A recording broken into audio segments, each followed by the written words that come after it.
is happening? Welcome to another episode of Respect the Court. And yes, it is Wednesday, April 23rd. And at this point right now, we have three games on the schedule. We got Orlando and Boston, which is currently at halftime, with Boston leading by 47-50 over Orlando. We have Cleveland over Miami so far in the second quarter, 24-30. And of course, we have the Golden State Warriors in Houston playing later tonight at 6:30 p.m. Pacific time.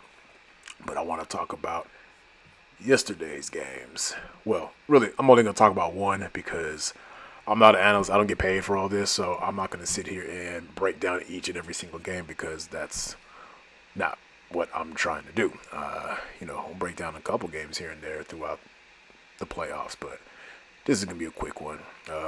Really, Memphis, OKC, there's not much to talk about, right?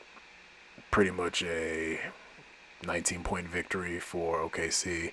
It looks like this may be a sweep, but I'm giving Memphis the benefit of the doubt, and maybe they'll pull out one.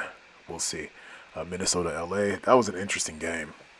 I did catch a little bit of that. I think I watched the third quarter and the fourth. Strange game, considering that LA didn't play great.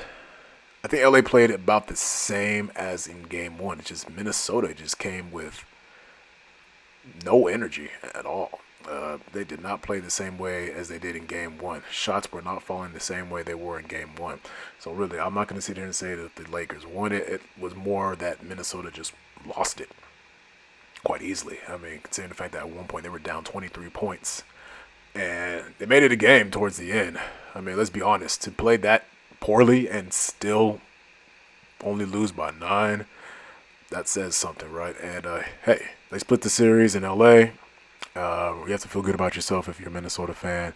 You're going back home for 2 games, so there is a good possibility to either go up 3-1 or, if nothing else, it'll be split once again. But I believe that Memphis will do a much better – I said Memphis. That Minnesota will do a much better job for games 3 and 4. The game I really want to focus on was Milwaukee and Indiana, and really the topic of discussion really is – ladies and gentlemen, sports in general is about competition, right? Competition. We are playing, especially at this point, NBA playoffs. 2 games have been played, or at the time the second game was being played. We are in this to win. We are in this to win, to advance to the next level. That is what competition is all about. There's competition in sports. There's competition at your job. There's competition to get into the top schools. It's competition. So you have to understand that you play the same team 4 to 7 times. Yeah, you're not going to like them after some point. I don't care if you think you were buddy-buddy even before the series started, or if you weren't buddy-buddy, you definitely are not going to be by the end of the series. But this is competition. It's supposed to bring out the intensity, is supposed to bring out that fire because both teams want to win. Are things supposed to get chippy? Yeah, I expect it to get chippy. Absolutely. What we do not want, though, is another malice at the palace.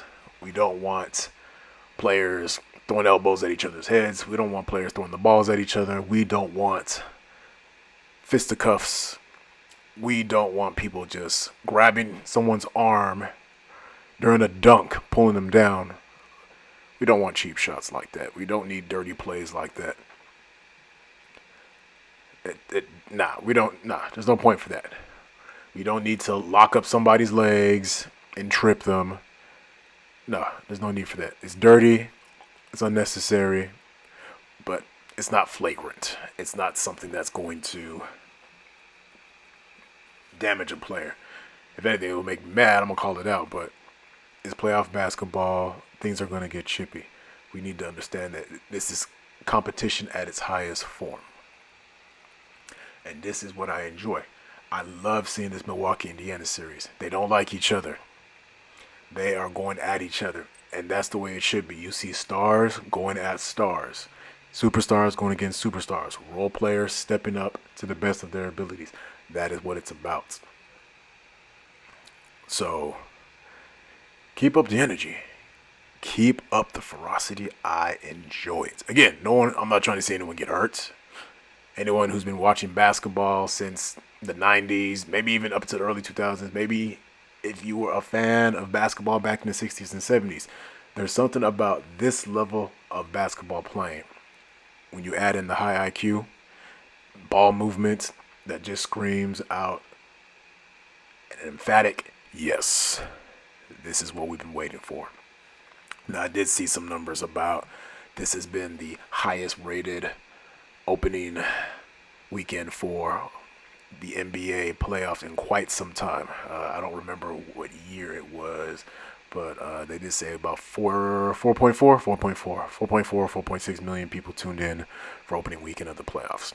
And I'll admit, so far it has not disappointed. It looks like teams are hungry. It looks like teams are here to play. Looks like some individuals are actually taking this seriously, so this is good to see. Competition is good. Competition is necessary. We watch sports because we want to see rivalries. I mentioned that in another episode. We want to see two players go at it. That is why the WNBA was so successful last season, because they got to see Caitlin Clark, one, in the WNBA and showcase her talent. But you also got to see her go against Angel Reese, and Angel Reese was going at her. All right, they don't dislike each other. They don't hate each other. But there is a competitive spirit when they both are on the court against each other because they both want to win. That's what it's all about. And so I like this for the NBA. Hard plays. Yeah, I mean, the dish and kick out, that's not my favorite type of offense, but there it is. But, the half court offense, good defense, that's what we came in for. And hard, solid basketball. Play with some effort. Play like you care. That's what we're looking for.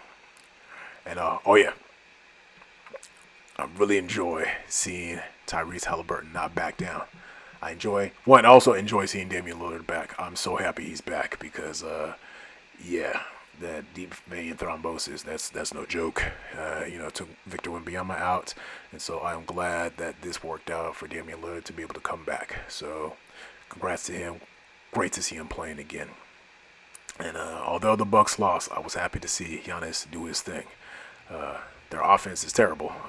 There's not enough ball movement, but I am so glad that Giannis is out there doing his thing. And we'll see what happens going on for Game 3. All right, I'll catch y'all on the next one. Peace.